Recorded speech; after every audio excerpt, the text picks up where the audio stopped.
প্রেরণার প্রহরের এক অনন্য যাত্রায় আমি আপনাদের স্বাগতম জানাই। আরও একটি বছর চলে গেল জীবন থেকে। পরিবর্তনের জন্য যে কোনো সময় কাজ শুরু করা যায়, কিন্তু নতুন বছরে নতুন কিছু শুরু করার ব্যাপারটাই আলাদা। আর তা যদি হয় আত্ম উন্নয়নের জন্য অনুশীলন, তাহলে তো আর কথাই নেই। নিজের পরিবর্তনের জন্য বছরের প্রথম থেকেই চর্চা করা উচিত এমন কিছু অনুশীলন নিয়ে আজকের এই ভিডিও। তো ভিডিওটি অনেক গুরুত্বপূর্ণ, ভিডিওটি সম্পূর্ণ দেখার অনুরোধ রইল। নিজের অবস্থার পরিবর্তন ইতিবাচক অর্থে আমরা সবাই চাই, কিন্তু প্রথম দিনই একসঙ্গে অনেক কাজ শুরু করি বলে শেষ পর্যন্ত আমরা তা ধরে রাখতে পারি না। পরিবর্তনের জন্য চাই সঠিক পরিকল্পনাতে ভুল থাকে বলেই আমরা শেষ পর্যন্ত রুটিনে স্থির থাকতে পারি না। সাধারণত প্রথমে যে ভুলটি আমরা করি তা হলো একসঙ্গে অনেক কাজ করার পরিকল্পনা করি, এবং দ্বিতীয় ভুল হলো এক মুহূর্তেই আমরা সব কিছু পরিবর্তন করতে চাই। ফল পেতে চাইলে এই দুই ভুল করা থেকে বিরত থাকতে হবে। একসঙ্গে অনেক কাজ করতে চাইলে কি আর আমরা তা করতে পারি না, কারণ আমাদের শরীর অভ্যস্ত নয়। আমাদের শরীরে এই কাজগুলো করার জন্য প্রয়োজনীয় শক্তি পাই না, ফলে কয়েকদিন চেষ্টা করলেও শরীর হাল ছেড়ে দেয়, পরিকল্পনা ব্যস্ত যায়।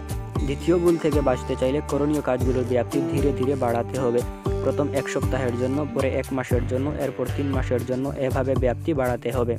সুস্থ দেহ এবং সুস্থ মন। কর্ম ছাড়া সফলতা অর্জন করা যায় না। যে যত বেশি পরিশ্রম করতে পারে সে তত বেশি সফল। কিন্তু পরিশ্রমের জন্য চাই শক্তি, সে শক্তি শারীরিক শক্তি, সে শক্তি মানসিক শক্তি। শারীরিক পরিশ্রমের সময় যেমন মানসিক একাগ্রতা প্রয়োজন, তেমনি মানসিক পরিশ্রমের সময়ও শারীরিক সুস্থতার প্রয়োজন হয়। তাই নিজের পরিবর্তনের জন্য প্রথমে নিজের শারীরিক ও মানসিক শক্তির স্তরের উত্তরণ ঘটাতে হবে। প্রথম 3 মাস কয়েকটি ছোট ছোট অনুশীলন করলেই তা সম্ভব হয়ে ওঠে। নির্দিষ্ট সময়ে ঘুমানো ও ঘুম থেকে ওঠা।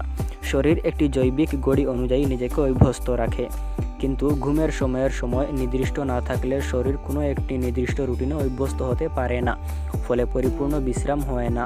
সারাদিন দেহ ক্লান্ত থাকে, কাজে মন বসে না। এই সমস্যার সমাধানে গড়ি ধরে একটি নির্দিষ্ট সময়ে ঘুমাতে যেতে হবে এবং নির্দিষ্ট সময় ঘুম থেকে ওঠার অভ্যাস শুরু করতে হবে। এর ফলে নির্দিষ্ট সময় এলেই শরীর দ্রুত বিশ্রামের প্রক্রিয়া শুরু করবে নিজেই। ফলে ঘুমের কারণে যে বিশ্রাম ও ক্ষয় পূরণ হয় তা সম্ভব হয় পরিপূর্ণভাবে। পানি পান করা। পানি রক্তে মিশিয়ে আমাদের দেহে রক্ত চলাচল স্বাভাবিক রাখে এবং দেহের দূষিত পদার্থ বের করে দেয়। পানি পানের পরিমাণ কমে গেলে দেহ ক্লান্ত হয়। প্রথম 3 মাস প্রতিদিন দুপুর 2টার আগে 2 লিটার পানি পান করার অভ্যাস করতে হবে। শরীর চর্চা। সকালে ঘুম থেকে উঠে হালকা পানি পান করে শরীর চর্চা করলে রক্ত চলাচল স্বাভাবিক হয়, শরীরের অলসতাও কাটে। এই 3 মাস প্রতিদিন কমপক্ষে 10 মিনিট শরীর চর্চা করার অভ্যাস করতে হবে। কোনোদিন যদি 1টি বা 3টি যদি না করতে পারেন, তবে কুণ্ঠিত হওয়ার দরকার নেই, পরদিন থেকে আবার শুরু করুন। সক্রিয় কর্মঘণ্টা।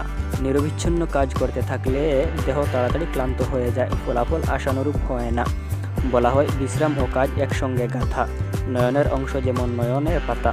বিশ্রামকে আমরা কাজ থেকে আলাদা করে দেখি, সেজন্য কর্মঘণ্টায় বিশ্রাম অন্তর্ভুক্ত থাকে না। সেজন্য এই কর্মঘণ্টা সাধারণ কর্মঘণ্টা, কিন্তু সক্রিয় কর্মঘণ্টার বিশ্রাম অন্তর্ভুক্ত থাকে। 45 মিনিট কাজ করার পর 15 মিনিট বিশ্রামে মিলে তৈরি হয় একটি সক্রিয় কর্মঘণ্টা। নিজের রুটিন দিনে কমপক্ষে 5টি সক্রিয় কর্মঘণ্টায় ভাগ করে রাখুন। গভীর চিন্তা ভাবনা ও সিদ্ধান্ত নেওয়ার জন্য 1টি বা 2টি কর্মঘণ্টা ব্যয় করুন, বাকিগুলো কাজগুলো সম্পাদনার জন্য রাখুন। এভাবে কাজ করলে শরীর সহসা ক্লান্ত হবে না, কাজে মনোযোগও বাড়বে। সিদ্ধান্ত নেওয়ার আগে। অধিকাংশ সময় আমরা সিদ্ধান্ত নেওয়ার আগে আকাশপাত তোলা ভাবি না।